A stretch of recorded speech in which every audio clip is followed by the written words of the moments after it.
food can be kind of interesting in analogies for creative cultures and creative organizations. Like, this is a bit of a weird thing, so excuse me if this is a bit weird, but like I really believe like a bowl of ramen is like analogous for like what a great culture is. It's like, imagine that the egg is your sales department, your noodles are your finance department, your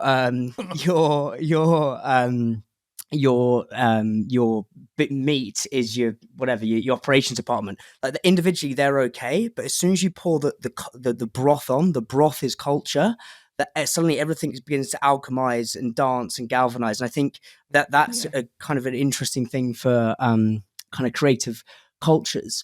But I'd love to know, you've worked with so many businesses and brands, like I'd love to know what tahini cookies taught you about building creative cultures. Okay, well, first thing is, I've never done a day of consulting, so I don't really work with brands. I just notice things. Culture for me is more powerful than strategy, organizational design, or almost anything else. Culture is the way things are around here. So if you are a chef and you are building a restaurant based on fear, now you have a culture, and that culture is going to persist even after you leave.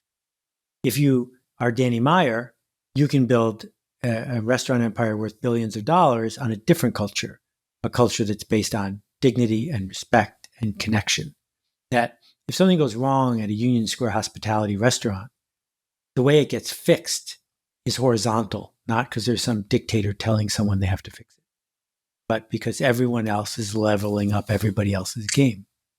And so the ramen analogy sort of falls apart a little bit, because the departments aren't the point. The culture is the point. And particularly in food service, most people don't have a specific job as much as they have the desire and assignment to make it better for the person that they're serving.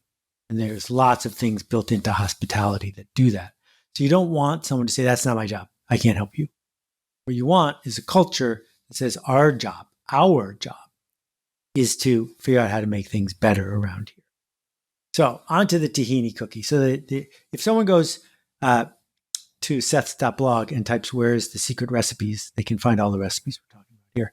Tahini cookies have 4 ingredients: almonds, sesame seeds, maple syrup, and then salt and baking soda, which I count as 1. And that's all there is in them. You puree it. The tahini is basically sesame seeds. And then you bake them for 15 minutes in little golf-sized balls, maybe a little smaller. And I'm just hooked on them. I don't eat a lot of food nowadays. There's all these things that aren't on my diet. But these I can eat and I enjoy, and they make me smile. I think the magic is you could not eat any one of those ingredients more than a spoonful at a time. Right? Even a spoonful of maple syrup is probably more than most people can handle.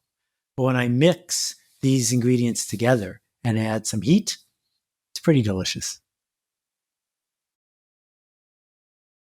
And I suppose to kind of pulling that into the marketing, if there's a marketing lesson, I like to ask weird questions, but I think there is something in those individual ingredients alchemizing together. In terms of, you said, I don't do consultancy, I notice and I watch and I see. I'd love to talk about Danny Meyer, or Danny Meyer, I hope I've said that right. So he talked on Tim Ferriss's show that his most gifted book of all time is This Is Marketing. And I would love to know what you've taught Danny a lot about marketing. I'd love to know what, hanging out with him, seeing him build Shake Shack, him build Union Square, like what's he taught you? Oh, Danny has taught me way more about marketing than I taught him. I'm sure of that. The first thing is that Danny is not manipulative. What does it mean to be manipulative? It's when you get people to do things that later on they regret.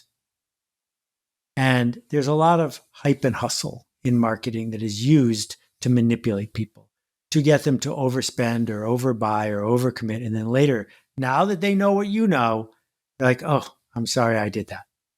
That's not what Danny does. So, when Danny named a loaf of bread after one of my blog posts, he wasn't doing it to manipulate me into spending more money at Union Square. He was doing it because he was trying to send a signal, not just to me, but to the people who worked with him about what things were like around here. And when I see how hard he worked at implementing a no tipping policy, and then when I figured out why it didn't work, these were the acts of somebody who understands time is short and our job is to make things better. And they were also the acts of someone who understood that if we don't experiment, who will? And so I'm inspired by watching the path that he's gone down. I wish there was a way I could get hamburgers out of the equation, but he didn't ask me, and that's what people want to buy. So there you go. And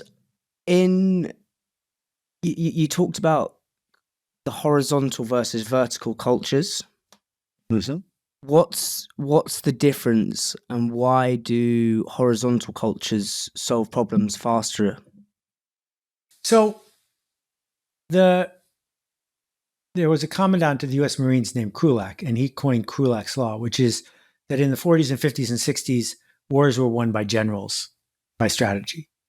But now they're won by privates, by the people on the front line, by the people who are going house to house and door to door. The lowest paid person in your organization is the person who is dealing with the customers. So if you need to monitor them, measure them, and watch them at all times, something isn't going to scale and something's not going to work. But if you create an institution where the people on the front lines are doing what you would do if you were there, now the culture is working and you have something that's resilient. People like us do things like this. The math is very simple.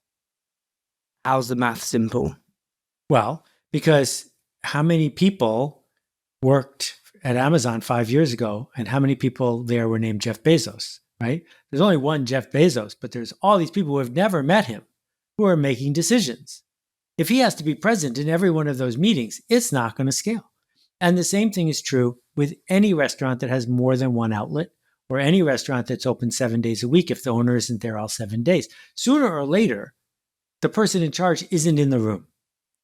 And, in the case of Starbucks, Howard Schultz took over Starbucks when there were 2 stores. And they didn't sell coffee to drink. They only sold coffee beans. But once a mom and pop place has more than 2 stores, mom and pop can't be at the store all the time. There's just, you run out of mom and you run out of pop. So Howard had to build an institution where it's possible for there to be a magical Starbucks experience, even though he's not there and has never been there. That is the act of scaling something. And you can see that the math doesn't work. You can't say, I have to run faster and work harder. What you have to say is, I have to create a culture, codify the way things are around here so that we get to where we want to go.